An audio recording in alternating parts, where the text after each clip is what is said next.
Xin chào mọi người và cảm ơn mọi người đã đến với tập 4 mùa 2 của podcast Tâm lý nghị thành niên. Trong tập 4 tôi rất là vui vì tôi có cơ hội sẽ nói chuyện với một chị học sinh, bạn Chí Tâm. Hello chị Tâm. Tôi đã biết Chí Tâm khi bạn ấy học lớp 6 đến lớp 12 và bây giờ Chí Tâm đang theo đuổi ngành tâm lý học ở bên Mỹ. Tôi đã mời Chí Tâm làm khách mời của podcast vì tôi nghĩ là Chí Tâm là một bạn trẻ mà có những cái suy nghĩ khá là sâu sắc. Và khi mà tôi gửi những cái topics của mùa 2 trong cái series Mental Wellbeing thì Chí Tâm đã chọn tập 3, đó là đừng chê bai ngoại hình của con. Thì đây là một cái tập mà Chí Tâm nói là cho bạn ấy nhiều cảm hứng và bạn ấy muốn chia sẻ về cái chủ đề này từ góc độ là một người đã bị ảnh hưởng bởi những cái lời chỉ trích về ngoại hình từ người khác. Tôi và Chí Tâm thì từ trước tới giờ bao giờ cũng nói chuyện bằng tiếng Anh, và với cái chủ đề này thì Chí Tâm cũng thoải mái hơn để mà chia sẻ bằng tiếng Anh, cho nên cuộc trò chuyện này sẽ xảy ra bằng tiếng Anh. Chí Tâm, chắc là bây giờ chúng ta bắt đầu luôn nhé, và cô sẽ hỏi Chí Tâm bằng tiếng Việt nha. Ok, thì That's okay. We can cut that out. ok, thì như là cô và Chí Tâm đã có trao đổi ấy, thì Chí Tâm đã chọn cái chủ đề này, cái chủ đề là đừng chê bai ngoại hình của con, để Chí Tâm muốn nói thêm từ cái góc độ cá nhân của mình cũng như là kinh nghiệm cá nhân của mình. Thì Chí Tâm có thể giải thích cho mọi người hiểu là tại sao cái chủ đề này nó lại gây nhiều cảm hứng cho Chí Tâm. Well, yeah, I mean, excuse everyone, I feel way more comfortable speaking in English, so I like doing that. Well, because like growing up, I've always been quite a chubby kid, as Mrs. Zoe kind of watched me grow, both horizontally and vertically. Um, and I feel like it is such a integral part of growing up, especially like when you're hitting puberty, your body's always changing. Like the perception of your body image is always changing. It's not it's not something concrete. And without that stability, young people, especially me, felt kind of lost in like how I actually look. And as a result, I don't really feel particularly happy with my body type, because there's a disconnect between like my perception of what a like a ideal body is and my actual body. And that disconnect kind of leads to a lot of internal conflict with my behavior, trying to be thinner and always like engaging in like some borderline unhealthy behavior. Like I start skipping breakfast um, for a while, and I still don't eat breakfast now. That's still problematic, but I'm like working towards it. Um, Having healthier habits, and uh, and I feel like I'm not alone in this journey, and I do want to kind of empathize somewhat to the people who are also going through what I went through, and yeah, to give you some kind of like solidarity. Mm, okay. Well, I guess we continue in English then. I'm feeling more comfortable with us. So first, I like to say thank you. I think that is very brave of you to, speak publicly. And I think that for young people who might be going through the same thing, they probably really appreciate hearing from somebody who has this that, and who it sounds like experiencing it now. So I like to ask some questions if you don't mind. When did that start? Like when did that, insecurity or skipping breakfast start? Like at what age? Well, I feel like, I mean, with me personally, I know that body image issues can happen at any age. With me personally, it was during puberty, and I feel like in an environment where nothing is like stable, the only stable thing that I can think of is like when I have a meal or like when I'm eating. And the feeling of fullness I kind of associate with being happy at the time. So that kind of led to a lot of binge eating behavior where after school I would just go back and eat as much as possible. And because of that, because like I'm, puberty, going through a lot emotionally, hormonally. Mm. So just kind of having that stability, having that kind of source of happiness was food eating. Mm. And because of that, I started gaining weight. Mhm. And a lot of people, including like my parents, started to kind of uh, notice that. And they were, I wouldn't say not accepting, but like, you know how, parents are often giving you like offhand comments Mhm. of just like Yeah. sarcasm, like, um, oh yeah, you put on a little bit of a weight, or like, oh, that shirt I just bought you doesn't fit you anymore, Mm. or just like it's not directed towards you, like they don't explicitly say that, like, hey, you're fat, like go Mhm. lose some weight, Mhm. but it's just like they say suggestion, but like it has a deeper manifest, way deeper than some like fake.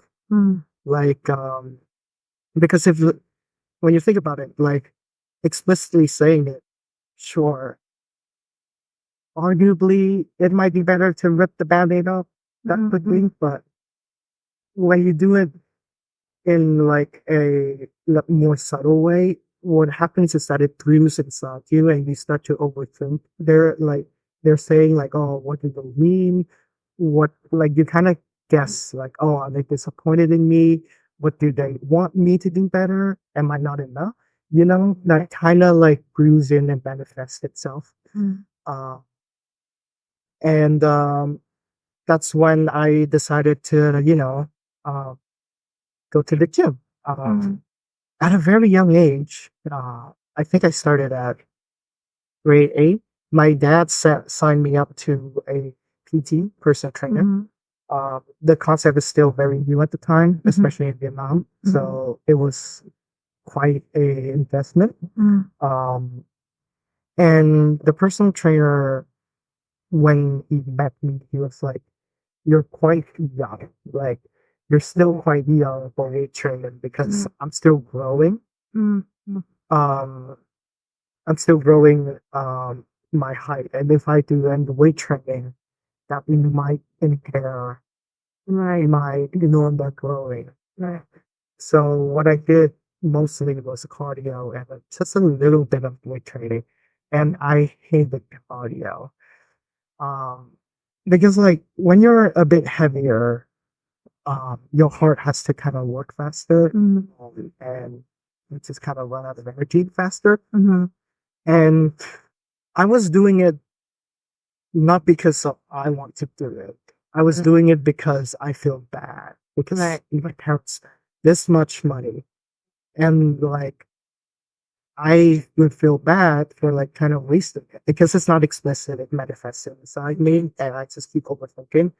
And I was miserable because that's not what I want to do. So I would basically eat more because I was so tired and I wasn't like getting the energy that I normally have. Mhm. Uh, so it wasn't really, I wasn't really losing weight. Um, and my body just kind of stayed the same throughout. And it was, my dad was quite disappointed in that. Mhm. Um, and after a while, they just kind of give up. And yeah, because they're like, they don't have the patience for it. And that's another thing. That's another thing. I want to say, like, with body, with like your body and how it's like constantly evolving, Mhm. you can't expect like instant gratification or like instant result. Right. Right. There's a healthy way of doing it, and I think the recommended amount is like a pound per week or so. Yeah. Yeah, a pound per week. And what I mean, this I can speak to my own personal experience. The culture that we live in kind of expect um, results. Mm. We want something, Immediate. yeah, immediate result. We Right. want something tangible to just kind of like grab onto and kind of like shown the world that like Mm. here, like this right here, I did it. Here's the proof. Right. And that is kind of quite a toxic mindset Mhm. because your weight is like constantly fluctuating. Yeah. You like it can fluctuate like 2 kilograms a day because of water retention. Or especially when puberty hits, Yeah. a lot of kids gain weight. Mhm. That was even actually how the body grows. Yeah. Right? And they need time to Mhm. catch up in height. Yes. But I think some parents don't realize that and they get a bit worried when they Mhm. see their kids get a bit, chubby. Mhm. Then they immediately think that they're overweight. Yeah. And then, seek solutions or Mhm. immediate results, like Yeah. you just said. Yeah. So go ahead, Ty. Oh no, no worries, no worries. But yeah, we just kind of cling on to that tangible number that is weight, but like Mm. it's not really a good indicator of health Mhm. because I feel like let me just like take a moment to just kind of phrase this correctly. Mhm. Um, your weight doesn't reflect how healthy you are, Mhm. because healthy can mean like different ways to different people. Mhm. If you feel healthy, then you are healthy. If you don't have any diseases, that's healthy. And one aspect of like weight loss or like weight gain that no one talks about is mental health. Mhm. You know, like sure, you look great, but do you feel great? Mm. That's a very good point. Yeah, like mental health plays such a big role in my journey of weight loss Mhm. and just kind of like realizing that, everybody is different. Mm. You and me can have the same exact medicine, same exact meal plan, same exact cardio plan, Mhm. and we would still look very, very different. Right. Yeah. Um, There are different body types, right? Exactly. It's not fair to judge mhm. a person, especially a child, really, Yeah, on something that they don't have yeah, much control over. exactly. Like most of it is genetics, and I feel like what really helped me is kind of like shifting my mindset to Mm. focus on feeling healthy rather than like looking into a specific body type that is given to me by either media or expectation or cultural Right. expectation as the healthy body. So what made that shift for you? Well, I went to the US. I was so chubby at the time. Mhm. And basically, I wanted to make a change because something I personal happened to me. So I wanted to look better. I wanted a sudden shift, a sudden change. Mm. And I read online, and I was with this like intermittent fasting, Mhm. which basically you don't eat for 16 hours and you eat um only like one meal a day, or like you eat within like a 6 hour window Mhm. or an 8 hour window. Mhm. Um, I was seeing results. Okay. I would only have black coffee in the Mhm. morning, and then go to class. At the end of the day, at like 6 or so, um, I would have like a big dinner. Mm. And that wasn't healthy that at all. How did you feel during that time? Well, during the first 2 weeks, I felt miserable because I only have black coffee. There's no calories. There's no sugar. I only do that to kind of one, stay awake, and two, just kind of like boost my metabolism. Yeah. And I was struggling to stay focused if I have to be in class. Mhm. And in the evening, when after I eat, I just kind of realize that I don't really have control over my eating. Because intermittent fasting just kind of promotes binge eating behaviors. Mm. Um, I know the experience is different from everyone. If you have success with intermittent fasting and you feel great, like great for you. But for me, it wasn't working. And Mm. after a big dinner, I just crashed because I did a lot and just kind of crashed. Um, and at that moment, my friend, he was like recognizing that that's not healthy Mm. because she was also going through like eating disorders. Like she went through a period where she had anemia, and she kind of notices the sign of eating disorder, and she said like, "Tam, go to the school counselor and go to like basically nutritional therapy." Mm. And I did. And what she told me is that like as long as you have healthy habits, Mm. like eating a certain amount of carbs, eating certain protein, if you have a goal and you start every day just kind of improving on it yourself, if you wake up feeling like at least 1% healthier than you were, that's progress. Like she kind of shifted my focus into like um result based into progress based. So yeah, so that's a way to kind of keep myself motivated uh, to go to the gym. And I still go to the gym every day now. So yeah, that's where I find my motivation to do so. Right, right. So would you say that, would that be a piece of advice that would give to young people who are struggling with this issue? Is don't focus on results. Yeah. Focus on progress. Yes. Yeah. If you wake up feeling 1% better than you did yesterday, that's progress. And you should be proud of that. Don't be proud of starving yourself to meet a certain goal shouldn't be something that you be proud of. Right. And that shouldn't be something that you should promote to others. Right. Or work towards. Right? Yes. It should be about feeling good. Yes, exactly. Because it's your body. You know what's best for your body.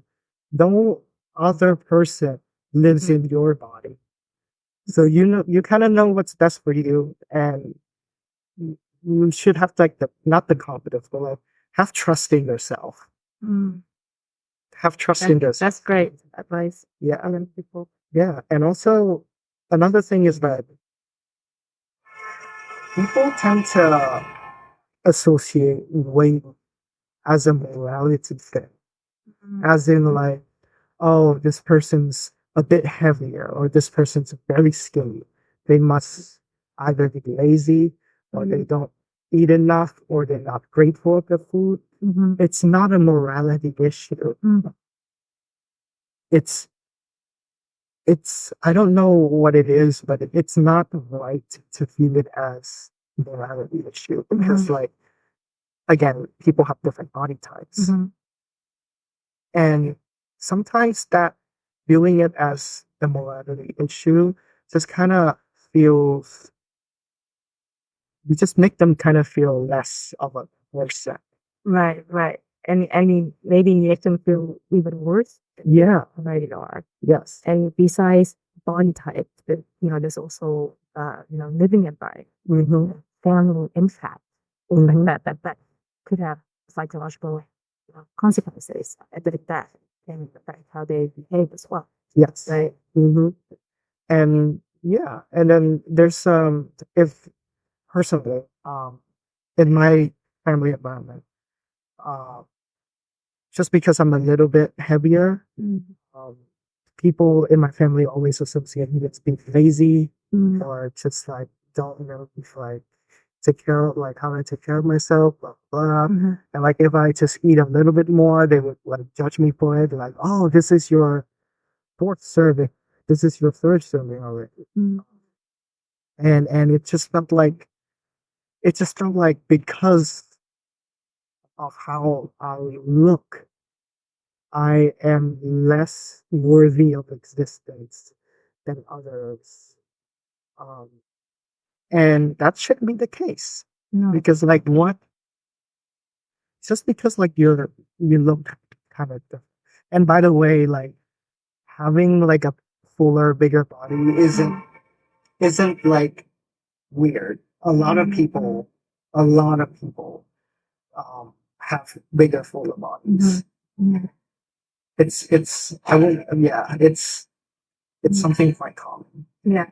And it's just because of like how we perceive it, just makes it look like, oh, you're the only one. You're the problem. So Yeah. And it's how we're letting, media these days, especially social media, affect how we think we should look like. So I work with a lot of parents. I've been in administration for 20 years now. And it's very unfortunate, but I have to say that more and more moms are making comments about their daughters' bodies. How they look a bit to look thinner. They want the skin to be brighter, especially in the arms to get whiter. And it's very unrealistic for their daughters to look like the people, the influencers on social. Also, a lot of those photos are, heavily photoshopped. And I think that some of these moms know that, a lot of these moms know that somehow they can't still not remove the unrealistic expectations from their own daughters. And it's very unfortunate for the young people, who are, going through that, who are being forced to live to unrealistic. yeah. I just want to also say that those are just expectations. That's not really the reality. Yeah. The reality is like your body is your own.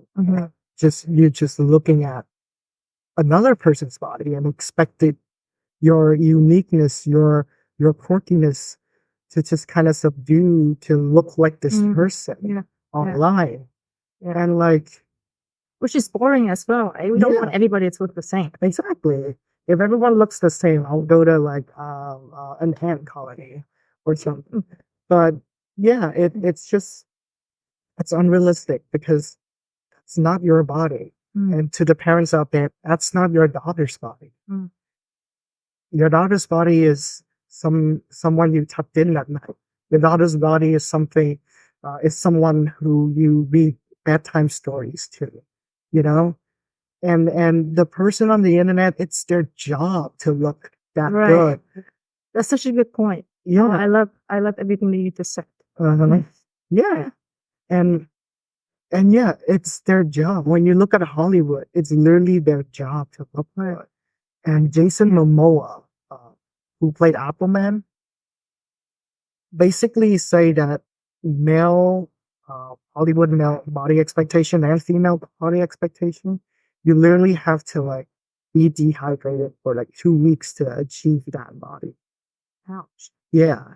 That doesn't sound pleasant. That is not pleasant at all. Yeah. So I know that this might be a bit personal, but I want to go back a bit if you don't mind.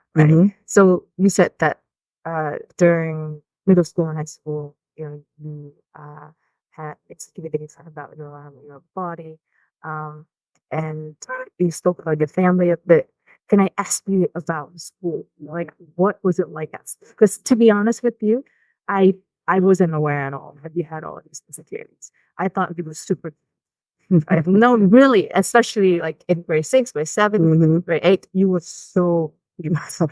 And I have to say that, I don't know if I did. I might have played a role in it, because I remember pinching your cheeks in grade 6. Did behavior like that from adults outside your family affect? I feel like because that time period where like transitioning to kind of like adulthood, I want to be taken more seriously, basically. So being treated as like this kid, it's kind of like chubby and it's not very taken not taken very seriously is kind of like I wouldn't say demeaning, but like uh I don't know the correct word for it. It's just like But I it don't did know. have a negative impact, right? Yes. On how you view to yourself. Yes. Yeah. But I don't blame anybody. I don't uh again like don't blame anybody. Mm. Or don't judge anybody. Mm. Don't put blame on everyone. Mm. The best thing you can do, and what really helped me is just kind of it is what it is. Yeah. You can't change the past. You can't Yeah. predict the future, Yeah. but you can like do what's in the present. Right. And that kind of dictates where you want to be in the future. Right. Right. So don't stress out about the past because you can't change Yeah. it. Yeah. That's such a mature way to look at it. Mhm. And I have to say for myself, like I've reflected a lot as well on certain behavior that I had with students that I no longer do. Like for example, like honestly, I think chubby kids are so cute. And when I see like a cute chubby kid, all I want to do is pinch their cheeks. Mm. And it comes from like a genuine place. Like I just think they're super cute. Yeah. But in recent years, I've realized that even though for me it's something innocent and I don't think much of it, it could have a very negative impact on that young person. Yeah. And it's with conversations like this with young people, like yourself, that these conversations have helped me to understand what young people are going through. Yeah. So can I just ask you, more about your view on Vietnamese culture in America? Because you have lived in both places, right? So it sounds to me like from your experience, American adults are more aware of these issues more than Vietnamese adults, right? Is that the case? I would say, yeah. I would say from my observation, yes. Yeah.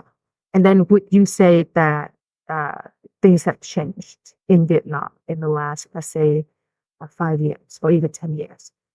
Are Vietnamese adults more aware? I don't want to really generalize, but I will tell you a story.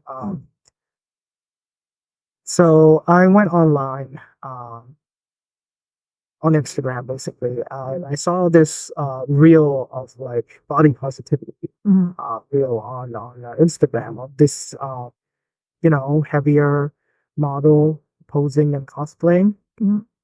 And I just pressed on the comments, and it's just absolutely disgusting. I'm really sorry. It's so bad.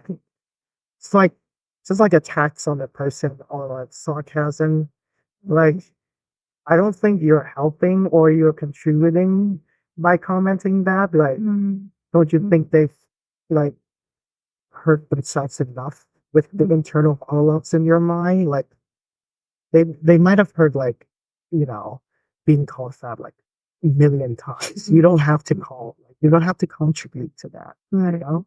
Right. And And what are they achieving by doing that? Right? By spreading all this negativity, putting all that negativity out there in the world and directing at this person. Yeah. That's a question that I have. These people who are doing that, like, what are they achieving? I have no idea. I think people just like being superior to others. I think that's something that is quite innate in us, feeling superiority or morally superior. Like, again, like coming back to how we view weight as like a moral issue. If you're thin or like if you look healthy or like you have like a perceived um body type, like a perfect body type, then you feel morally superior to them. You feel like you have your stuff together. You feel like you have discipline. You feel like you're strong. Right. Right. And to kind of like, put other people down is kind of like a certain dominance. If you're happy with the way you look, great. Like maybe like keep it to yourself or like, having a positive mindset. helping others, spread like body positive mindset. Like we don't need more negativity in the world. Yeah. Yeah, just look at the news.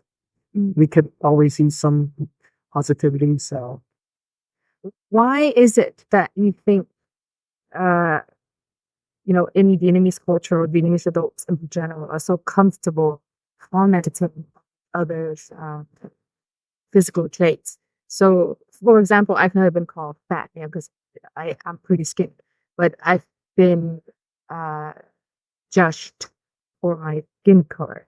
Or I receive a lot of negative comments, especially when I first uh, moved to Vietnam, because I have lived in Thailand for almost 5 years. So I have really dark skin, and people used to say to me, "Oh, your skin is so dark. Like that's not pretty. Why don't you say indoors more so you have whiter skin?" I had people telling me, "Oh, you should buy like whitening cream and use on your face, things like that." And people were so comfortable with saying that straight to my face, And I'm just wondering, if you have any take on that. Why is it that in our culture, people are so comfortable just saying these things out loud to someone? I am not very sure. From a sociology perspective, I guess that we are more of a collectivist culture.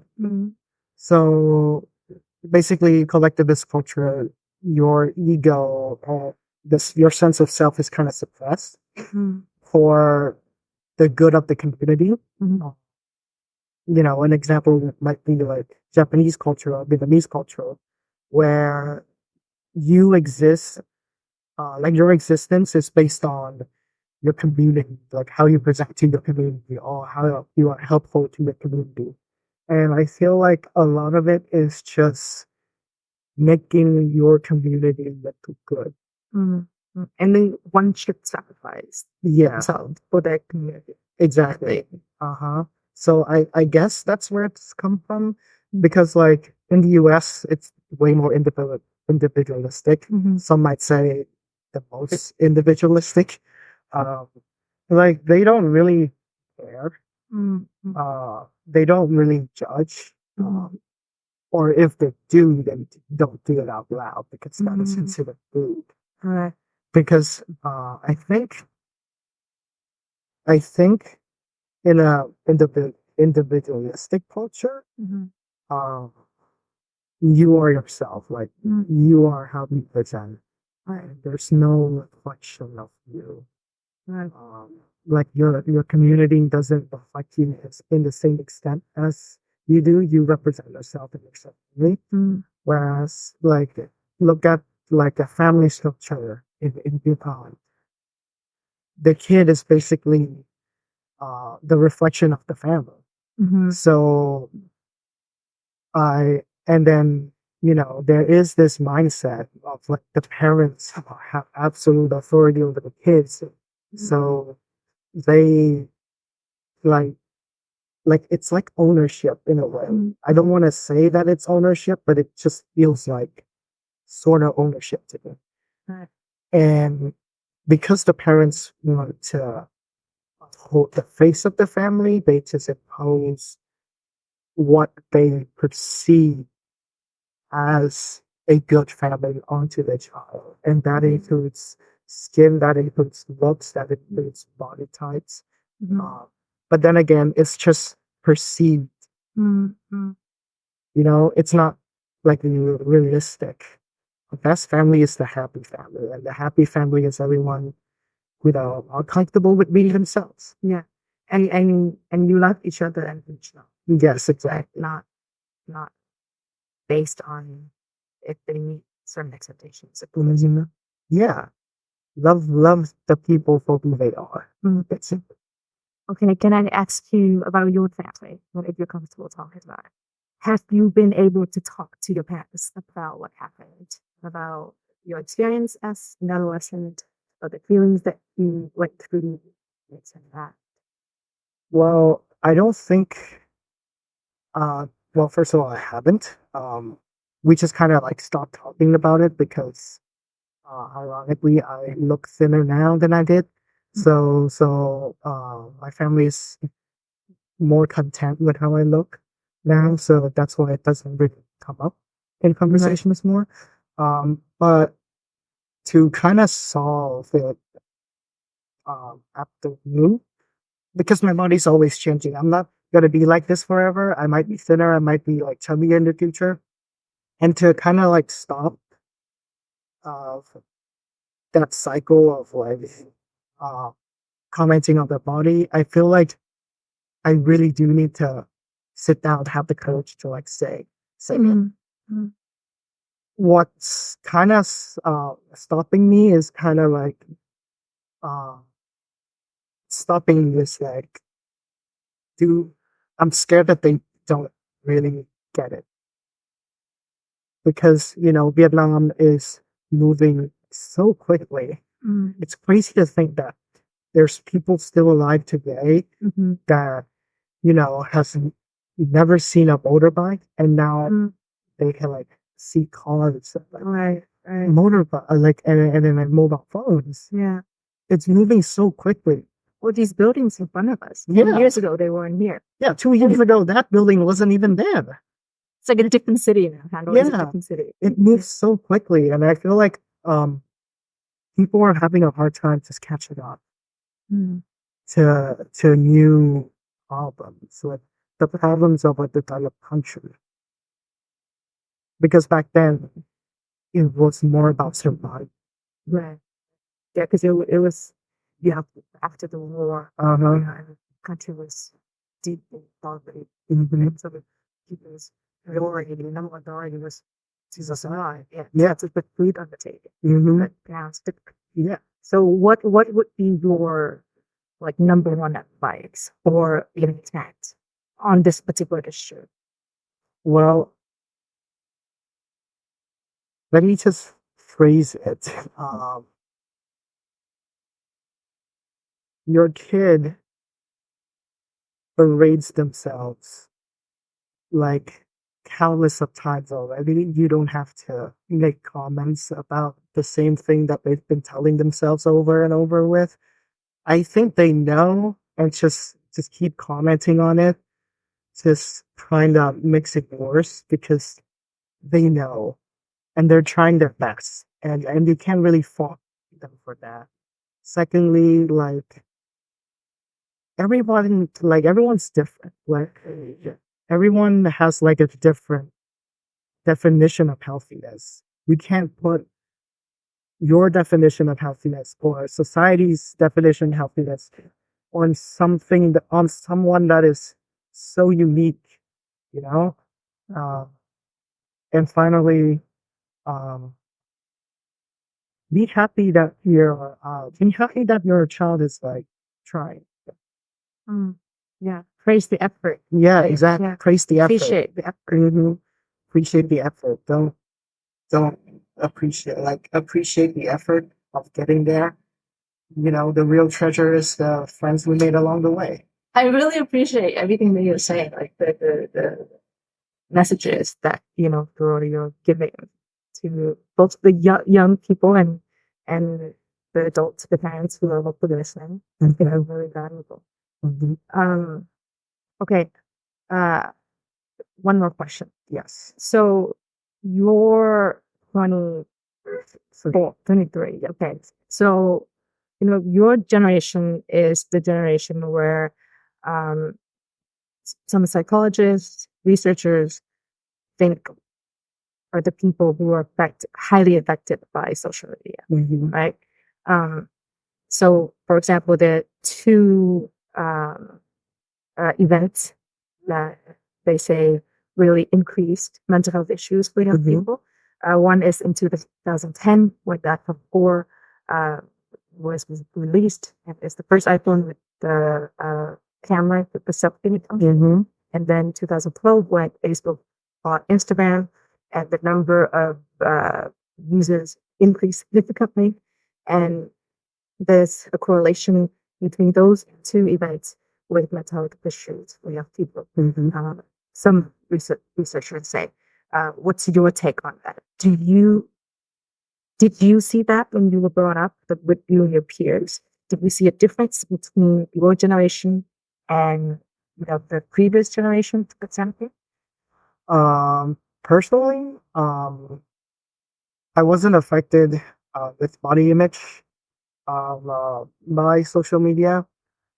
Actually, that's a lie. Yes, I wasn't aware. How old were you when you got your first iPhone, smartphone? My first smartphone. I used Facebook at the time. I think actually having a Facebook account, I think I was 13.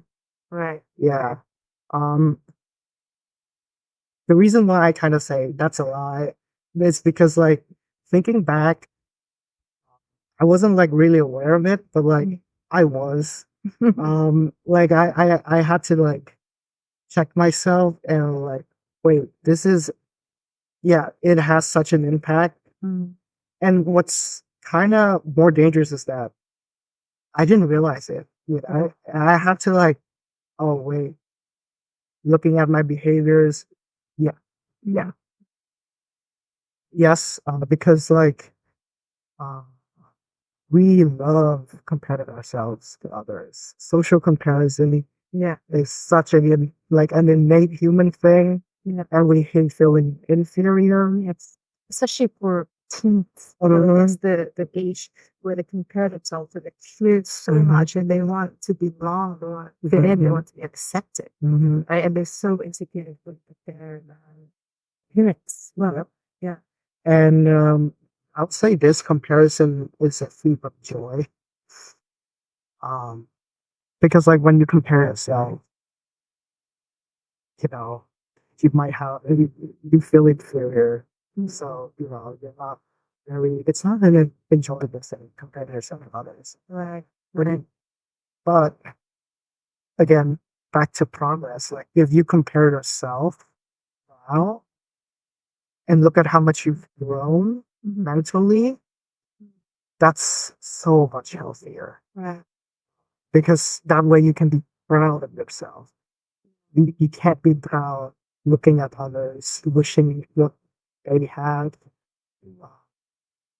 Be proud of yourself and that you're here right now. Be proud of yourself because all of the hardship you've gone through, that's something you should be proud of. Yeah, when you compare yourself and you feel better than somebody else. Okay, you feel better, but you're still comparing yourself to somebody else, right? Rather than just being proud of your own. Yep. I think that's a really important message. Like you actually said several times in this interview that I want to say again to the young people here. It's not about, comparing yourself to others and feeling superior than others, but you're comparing yourself to yourself and what you have achieved, progress that you have made compared to your previous. That's the thing. Yeah, that's the core. Yeah. That's kind of like how I shifted, how I just kind of accepted my body, and how I'm just kind of happier. I'm feeling healthy. I'm feeling good mentally and physically. So I've just kind of accepted it. Yeah. And whatever, like, if someone gonna like make comments about my body now, and I'm just like, don't you have like better things to do?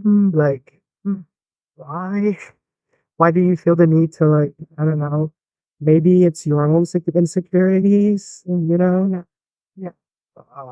But yeah, don't worry if someone makes a comment about you, like an offhand comment about like your body and stuff. It's basically mostly a projection of their own insecurity. They just want to feel superior. So don't make them feel superior by like submitting to that. You know, just be yourself, be confident in yourself. And, that way the bullies can't hurt you. Thank you, Tom. Yeah. I really appreciate everything that you've said. Mm-hmm. And honestly, thank you for being here, for being so brave and speaking about your own experience like this. I think that it's really important for young viewers to hear a young Vietnamese person talking about this issue, because I don't think that it's as discussed very in our society. Sure. Yep. And one last piece of advice, if I may.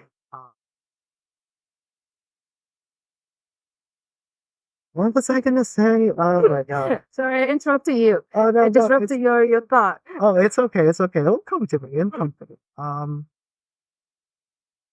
I got it. Okay. Okay. All right. One bit of final advice, if I may. Mm. Speaking up and standing up for yourself, like speaking your feelings, that's not a sign of weakness. Mm. It's the most powerful and like bravest thing you can do. I feel like we do need to like kind of shift that perception of like talking about your feelings. Have you tried talking about your feelings? You know how hard it is? It's not a sign of weakness. It's very hard. Yeah, It takes courage. exactly. So don't be afraid to speak about whatever problem that you're having Yeah. because it takes strength. Yeah. Especially feelings that are deemed as negative Mhm. by society. Yeah, you are a person. You have every right to feel emotions. Yeah. Yeah. So yeah. That's a great message. Mhm. And that's a very great message to end this conversation on. Mhm. So once again, on behalf of the audience of my podcast, I'd like to say thank you. I hope that this interview will reach young people who are going through you know something similar that you went through during your adolescence years. I hope that the parents will also listen to it for the parents who are saying negative things about their children's body. Maybe they can rethink how they tackle that issue. Mhm. Yeah, So, and thank well, you. Beth. thank you for having me, Joyce. It's been so much fun chatting. Oh yeah, 100%. You're such an adult. I know. Weird for me to be sitting here chatting with you in this context. You're so mature. Yeah, everyone's keep telling me, like everyone's so surprised that I'm like 22. It's like, oh, I thought you're like, I don't know, 40 or something. Because I have a mind of a 40-year-old. I've done a lot of character development too. I can tell, which is good. Yeah. I'm a completely different person. And I'm proud of that. I'm looking at You myself should be. now. You should- Yeah. And you know what? I think your parents are very proud too. Yes. Yeah. All right. Okay. Thank you, Tom. Okay. Thank you so All much. right. Thank you guys for Goodbye. listening. Okay. See you next time. See ya.